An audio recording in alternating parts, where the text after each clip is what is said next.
চলে এসেছি তোমাদের জন্য ক্লাস 10-এর আরও একটা নতুন ভিডিও নিয়ে। আজকের ভিডিওতে আমরা ক্লাস 10-এর কোশ্চেন ব্যাংকের ছোট প্রশ্নগুলো নিয়ে সমাধান করব। এমসিকিউ, শূন্যস্থান পূরণ এবং সত্য মিথ্যা এই প্রশ্নগুলো সমাধান করব। তোমরা ভিডিওটা সম্পূর্ণ দেখো এবং অঙ্কগুলো খাতাতে নোট করে নাও।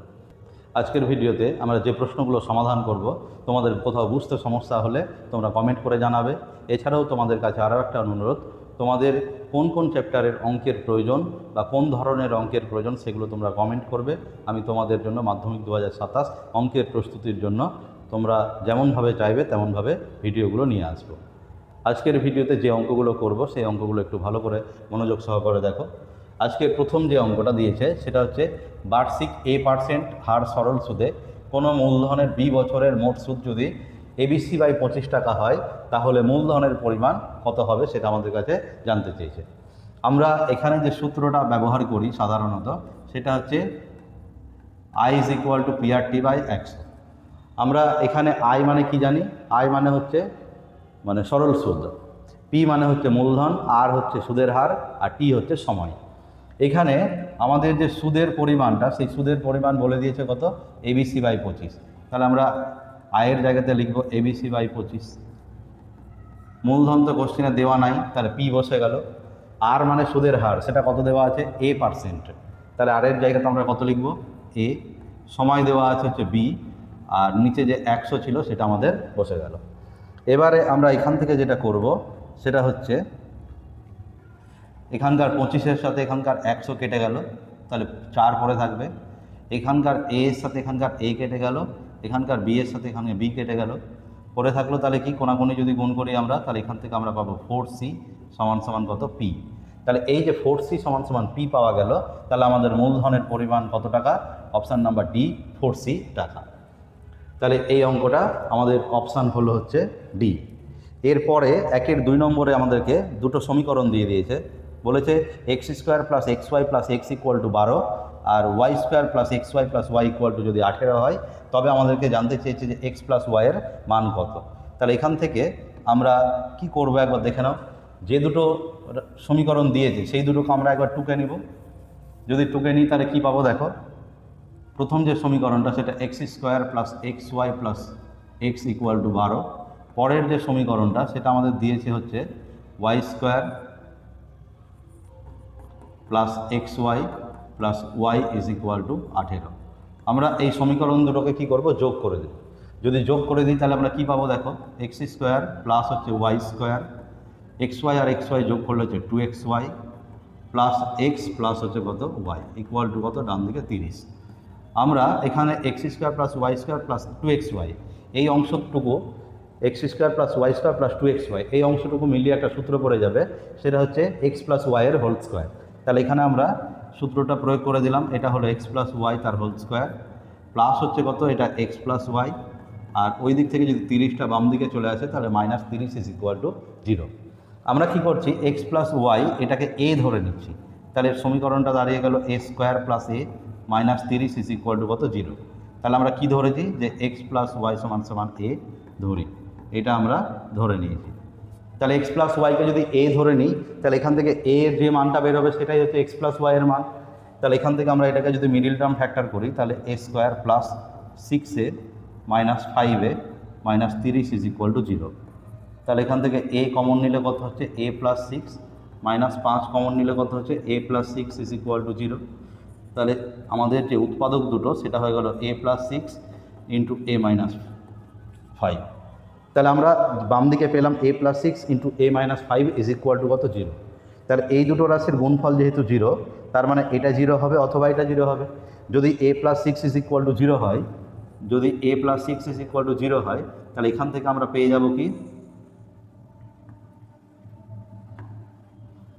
অতএব a = হয়ে গেল -6, অথবা যদি a - 5 = 0 হয় তাহলে এখান থেকে a = কত পাবো? 5।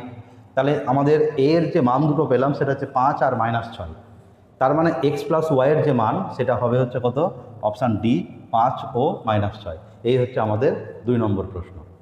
এর পরবর্তীতে যে প্রশ্নটা করব সেটা হচ্ছে 1-এর 3 নম্বর প্রশ্ন। 3 নম্বরে দিয়েছে যে R1 এবং R2 যদি দুটো ব্যাসার্ধ বিশিষ্ট দুটো বৃত্ত হয় এই বৃত্ত দুটোর কেন্দ্রদ্বয়ের দূরত্ব যদি পি হয় তাহলে তাদের সরল সাধারণ স্পর্শকের দৈর্ঘ্য কত হবে। মানে তোমার কাছে জানতে চেয়েছে এরকম যে এটা একটা বৃত্ত যার ব্যাসার্ধ হচ্ছে কত R1, এর ব্যাসার্ধ হচ্ছে R1। এখানে আর একটা বৃত্ত আছে যার ব্যাসার্ধ হচ্ছে কত R2। বলছে যে এই বৃত্ত দুটোর যে সরল সাধারণ স্পর্শক, মানে এই যে স্পর্শক এ বি, এই সরল সাধারণ স্পর্শকের দৈর্ঘ্য কত হবে। যদি এই বৃত্ত দুটোর কেন্দ্রদ্বয়ের মধ্যবর্তী দূরত্বটা জানা থাকে, মানে এই কেন্দ্রটা মনে করো যে পি আর এই কেন্দ্রটা মনে করো পি কিউ, তাহলে পি কিউ অর্থাৎ কেন্দ্রদ্বয়ের দৈর্ঘ্য সেটা দেওয়া আছে কত পি একক। তাহলে আমার কাছে জানতে চেয়েছে যে এবি যে সরল সাধারণ স্পর্শক এর দৈর্ঘ্য কত। এবিটা কি সরল সাধারণ স্পর্শকের দৈর্ঘ্য। তাহলে সরল সাধারণ স্পর্শকের দৈর্ঘ্য বের করার সূত্র হচ্ছে √ কেন্দ্রদ্বয়ের যে দূরত্ব তার হোল স্কোয়ার, কেন্দ্রদ্বয়ের মধ্যবর্তী যে দূরত্ব তার হোল স্কোয়ার, মাইনাস ব্যাসার্ধ দুটোর বিয়োগফল তার হোল স্কোয়ার। যে দুটো ব্যাসার্ধ দেওয়া আছে এই ব্যাসার্ধ দুটোর বিয়োগফল তার স্কোয়ার। এটা হচ্ছে আমাদের সরল সাধারণ স্পর্শকের দৈর্ঘ্য বের করার সূত্র। তাহলে আমাদের এখানে যে অপশানটা হবে সেটা হচ্ছে অপশান ডি হচ্ছে রাইট অ্যান্সার, যে √p² minus bracket R1 minus R2 তার হোল স্কোয়ার। এবারে আমাদের 1-এর 4 নম্বরে যেটা দিয়েছে যে 9/cosec² থিটা প্লাস হচ্ছে 4cos² theta plus 5/1 + tan² theta. এখানে কোসেক বানানটা একটু ভুল হয়েছে, তোমরা একটু এটা ঠিক করে নেবে। তাহলে অঙ্কটা একবার করি, দেখো কি হচ্ছে। প্রথমে আমাদের যেটা দেওয়া আছে সেটা টুকে নিচ্ছি যে 9/cosec² theta plus 4cos² theta plus হচ্ছে 5/1 + tan² থিটা। আমরা এটাকে পরের লাইনে লিখতে পারবো 9sin² থিটা। হর থেকে যদি কোসেকটা লবে চলে যায় তাহলে কোসেকের অনন্য হচ্ছে সাইন, সেই জন্য 9/cosec² থিটাটা হয়ে যাবে কত 9sin² থিটা প্লাস হচ্ছে কত 4cos² থিটা প্লাস হচ্ছে 5/1 + tan² থিটার সূত্র হচ্ছে sec² থিটা, সেটা বসলো। পরের লাইনে তাহলে কত হবে এটা 9sin² থিটা প্লাস হচ্ছে 4cos² theta plus 5/sec² theta. হরে আছে sec², সেটা যদি লবে পাঠায় তাহলে কত হবে, সেকের অনন্য হচ্ছে cos, তাহলে এটা হয়ে যাবে হচ্ছে 5cos² থিটা। তাহলে এখান থেকে আমরা যোগ করতে পারবো যে 9sin² থিটা প্লাস হচ্ছে যোগ করলে 9cos² থিটা। তাহলে এখানে 9 যদি কমন নিয়ে নিই তাহলে ব্র্যাকেটের মধ্যে থাকবে sin² theta plus cos² theta. তাহলে এর মান হয়ে গেল 9 × 1 = কত 9। তাহলে আমাদের অপশান হয়ে গেল কত, অপশান এ হচ্ছে আমাদের রাইট অ্যান্সার। এরপরের যে অঙ্কটা করছি সেই অঙ্কটা একবার দেখে নাও।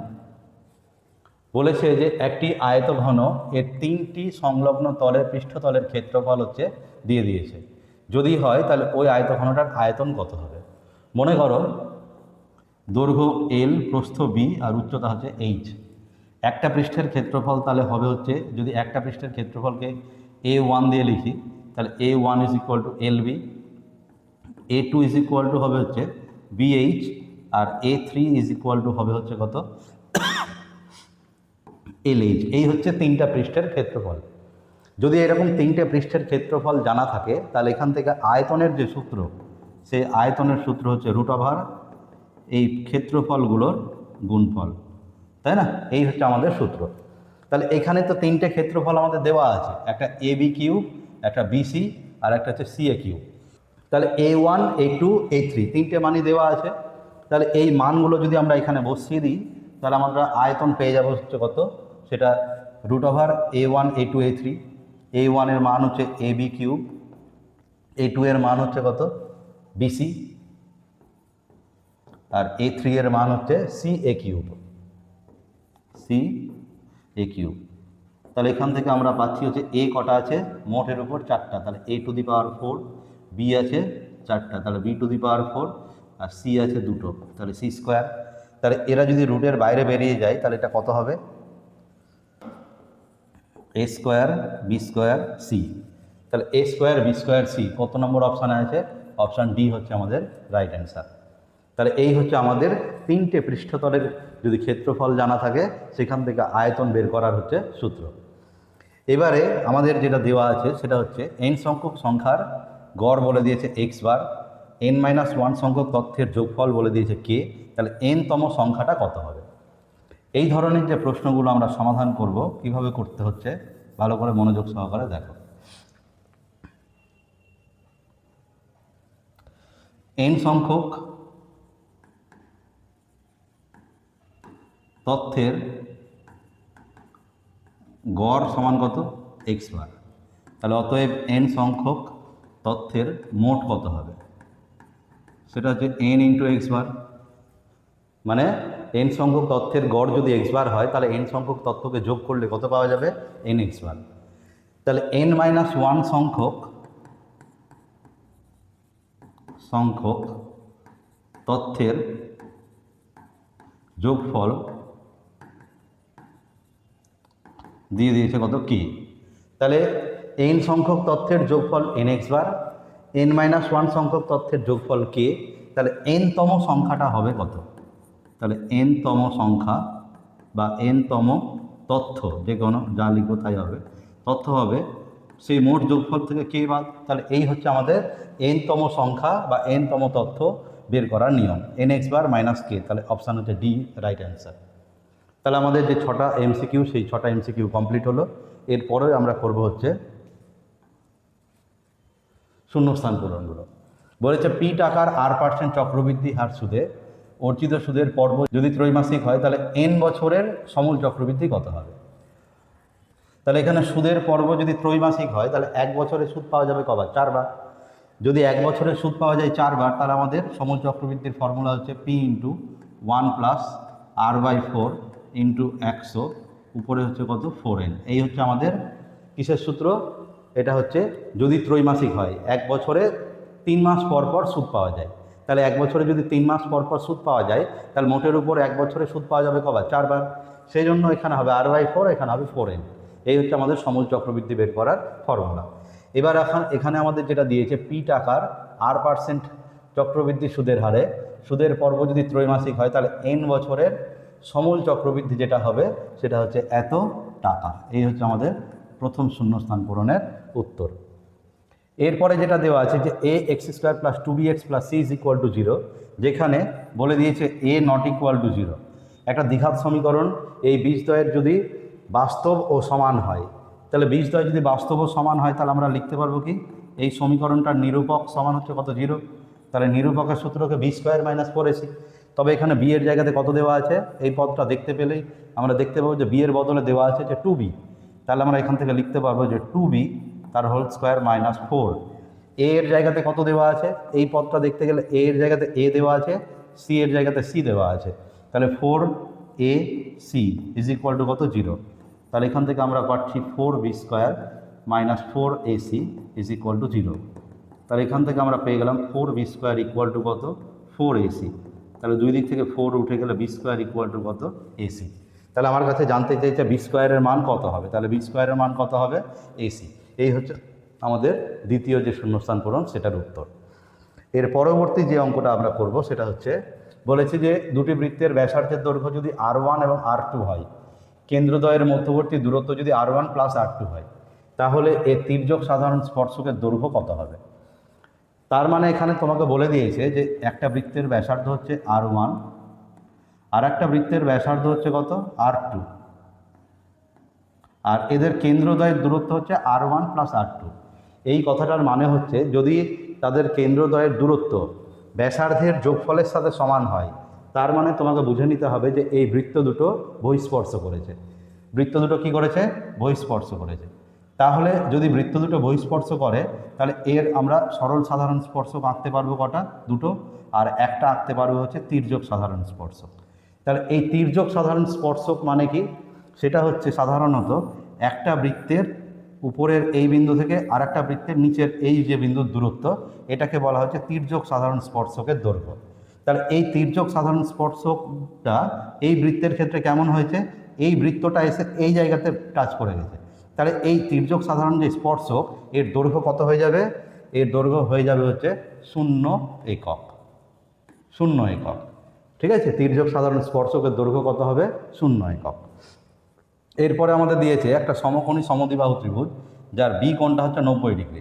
যদি বি কোণ 90 ডিগ্রি হয়, তাহলে অপর যে কোণ দুটো এ আর সি, এদের যোগফল হবে 90 ডিগ্রি। বি কোণ যদি 90 ডিগ্রি হয়, তাহলে অপর যে কোণ দুটো থাকবে তাদের যোগফল 90 ডিগ্রি, কেননা ত্রিভুজের তিনটে কোণের সমষ্টি হচ্ছে 180 ডিগ্রি। তাহলে এখান থেকে আমরা দেখতে পাচ্ছি যে এ এবং সি এই কোণ দুটো যোগফল হচ্ছে 90 ডিগ্রি। তাহলে আমরা এখানে কি করতে পারবো, এটাকে sine square A plus sine square C, C এর বদলে তাহলে কত লিখতে পারবো, 90 ডিগ্রি মাইনাস এ। তাহলে এখান থেকে আমরা sine square A plus sine of 90 minus A, এটা কত হয়ে যাবে, কস স্কোয়ার এ। আর sine square A plus cos square A এর মান কত, 1। তাহলে এই শূন্যস্থান পূরণে আমাদের উত্তর হয়ে গেল কত, 1। এর পরবর্তী যে প্রশ্নটা, সেই প্রশ্নটা একবার দেখো। বলেছে যে একটি লম্ববৃত্তাকার চোঙ আর শঙ্কু, এদের উচ্চতা আর হচ্ছে আয়তন সমান, তাহলে ব্যাসার্ধের অনুপাত কত হবে। আয়তন সমান, তাহলে চোঙের আয়তনের ফর্মুলা কি, পাই আর স্কোয়ার এইচ, যেখানে আমি চোঙের ব্যাসার্ধ নিলাম বড় হাতের আর একক, চোঙের উচ্চতা নিলাম হচ্ছে ছোট হাতের এইচ একক। শঙ্কুর আয়তন হচ্ছে কত, 1/3 পাই আর স্কোয়ার এইচ। দুজনের যেহেতু উচ্চতা সমান, তাহলে এর ক্ষেত্রে উচ্চতা ছোট হাতের এইচ, এর ক্ষেত্রে উচ্চতা ছোট হাতের এইচ। ব্যাসার্ধ আলাদা, সেজন্য এর ক্ষেত্রে ব্যাসার্ধ আমি নিয়েছি চোঙের ক্ষেত্রে বড় হাতের আর, শঙ্কুর ক্ষেত্রে ছোট হাতের আর। আর বলেছিল এদের আয়তন সমান, সেই জন্য এই আয়তনের সাথে এই আয়তনটাকে আমরা সমান করে দিয়েছি। তাহলে এখান থেকে আমরা কি পাবো, উভয় পক্ষ থেকে পাই এবং এইচ তুলে দিচ্ছি, তাহলে আর স্কোয়ার সমান সমান আমরা পেলাম 1/3 আর স্কোয়ার। তাহলে এখান থেকে আমরা আর স্কোয়ার বাই আর স্কোয়ার এর মান পেলাম কত, 1/3। তাহলে অতএব আর বাই আর সমান হচ্ছে √1/3, সমান হয়ে গেল কত, 1/√3। তাহলে এদের যে ব্যাসার্ধের অনুপাত সেটা হয়ে গেল কত, 1:√3, যেখানে চোঙের ব্যাসার্ধ এবং শঙ্কুর ব্যাসার্ধ, এদের সেই ব্যাসার্ধের অনুপাত হয়ে গেল কত, 1:√3। তাহলে এই হচ্ছে আমাদের 5 নম্বরের শূন্যস্থান পূরণ।